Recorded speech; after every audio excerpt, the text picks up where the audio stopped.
Le miracle économique italien. On en entend parler partout depuis l'arrivée de Giorgia Meloni. Mais est-ce que c'est vraiment un miracle?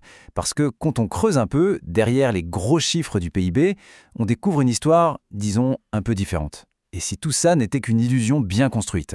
C'est ce qu'on va décortiquer ensemble en allant voir ce qui se cache vraiment derrière les gros titres. Redressement spectaculaire, voilà, c'est exactement de ça dont on parle. Ce genre de une, ça a forgé tout un récit. Celui d'une Italie qui repart d'un succès éclatant. Et ça a fait de Giorgia Meloni une véritable star pour la droite européenne. La question c'est, est-ce que cette belle image tient la route quand on y regarde de plus près?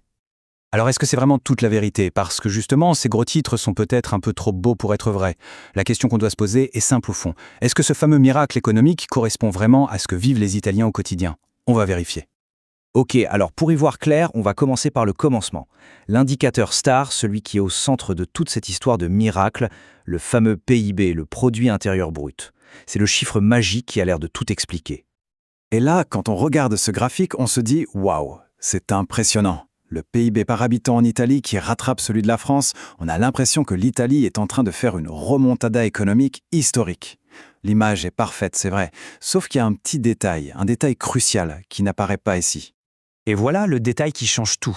C'est vrai, le PIB global de l'Italie a un peu plus augmenté que celui de la France. Mais, et c'est un grand mais, pendant ce temps-là, la population italienne, elle, a baissé, alors que la population française a continué de monter. C'est un calcul tout bête en fait. Imaginez un gâteau. S'il grossit un tout petit peu, mais qu'il y a moins de monde autour de la table pour le manger, eh bien, la part de chacun devient mécaniquement plus grosse. C'est un peu un tour de passe-passe statistique. Bon, alors d'où vient cette croissance du PIB? Même si elle est un peu en trompe-l'œil, la réponse elle est là, sous nos yeux, et elle est spectaculaire. Toute la performance italienne, ou presque, repose sur un seul secteur, le bâtiment. Les investissements dans la construction ont explosé, on parle de plus de 60% depuis 2019, c'est juste énorme, rien à voir avec ce qui s'est passé chez les voisins européens. Et ce boom de la construction, il a un nom, le superbonus. C'est quoi? C'est une aide de l'État complètement folle qui a été mise en place avant l'arrivée de Giorgia Meloni.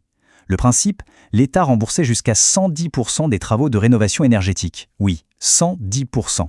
Ça a injecté plus de 200 milliards d'euros dans l'économie. Une mesure dingue, mais surtout temporaire. D'ailleurs, le gouvernement actuel est en train de la supprimer. Regardez l'impact concret de tout ça. Ce graphique nous montre quel secteur a contribué à la croissance. Et là, c'est sans appel. Le BTP a tiré toute la croissance à lui tout seul. Enlevez la construction et la croissance italienne, elle est proche de zéro. Tout le soi-disant miracle repose donc sur ce pilier unique. Un pilier qui a été construit par une politique que le gouvernement Meloni est précisément en train de démanteler. C'est quand même un comble. Et attendez, ce n'est pas fini. Il faut ajouter un autre chiffre énorme à l'équation. 200 milliards d'euros. Ça, c'est l'argent du plan de relance européen Next Generation EU. Donc si on fait le calcul, superbonus plus plan de relance européen, on se rend compte que l'économie italienne a été littéralement sous perfusion d'argent public. Ok, on a parlé des gros chiffres, du PIB, de la construction, mais la vraie question c'est qu'est-ce que ça change dans la vie de tous les jours des Italiens? Qui a vraiment profité de ce miracle? C'est là qu'on touche au cœur du problème. Ce graphique, il est terrible. Il montre la fracture qui se cache derrière les beaux discours. D'un côté, on a les prix à la consommation qui ont flambé, plus 19%, et de l'autre, on a les salaires qui, eux, ont essayé de suivre, mais avec seulement plus 11%. Le calcul est vite fait, hein? Pour des millions et des millions d'Italiens, le résultat est simple et brutal. Ils ont perdu du pouvoir d'achat. Et ce n'est pas juste une impression.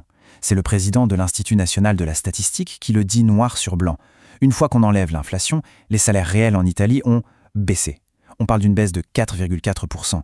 C'est pire qu'en France, pire qu'en Allemagne.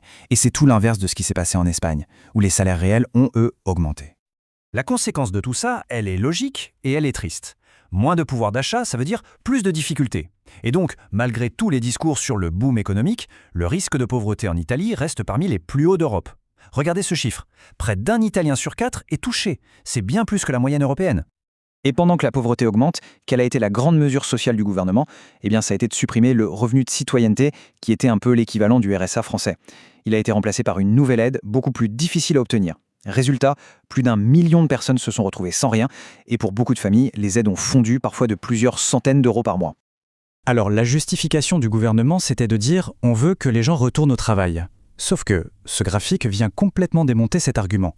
On voit que près de la moitié des gens qui touchaient cette aide travaillaient déjà. On ne parle pas de fainéants, mais de travailleurs pauvres, des gens qui ont un boulot, mais dont le salaire ne suffit tout simplement pas à s'en sortir.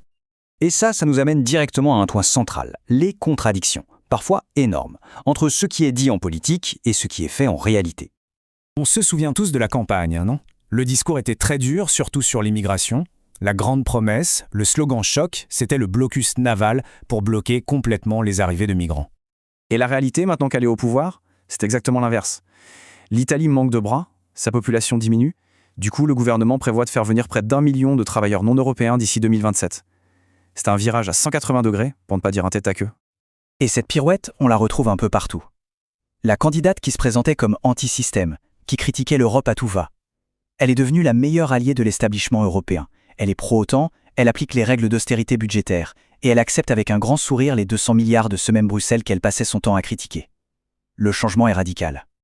Alors au final, si on fait le bilan, quel est le résultat de toutes ces politiques? Comment ça a vraiment changé la situation économique et sociale en Italie? Ce graphique, il est peut-être le plus parlant de tous. Il nous montre une Italie qui devient de plus en plus inégalitaire. C'est simple, prenez toute la richesse du pays. Eh bien, une toute petite poignée de gens, les 5% les plus riches, en possèdent quasiment la moitié. La moitié. Et pendant ce temps, la moitié la plus pauvre des Italiens doit se partager des miettes. Le fossé est gigantesque. Et cette situation, elle ne tombe pas du ciel. C'est le résultat de choix politiques très clairs. Par exemple, une flat tax, un impôt à taux unique qui bénéficie surtout aux plus gros revenus, ou encore la baisse des aides pour le sud du pays qui accentue encore la fracture avec le nord.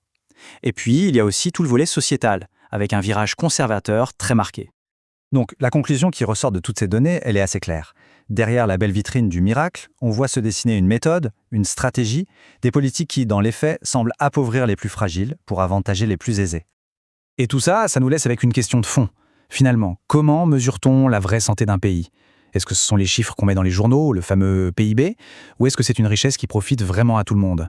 C'est peut-être là toute la différence entre une belle histoire qu'on nous raconte et la réalité beaucoup plus nuancée que vivent les gens.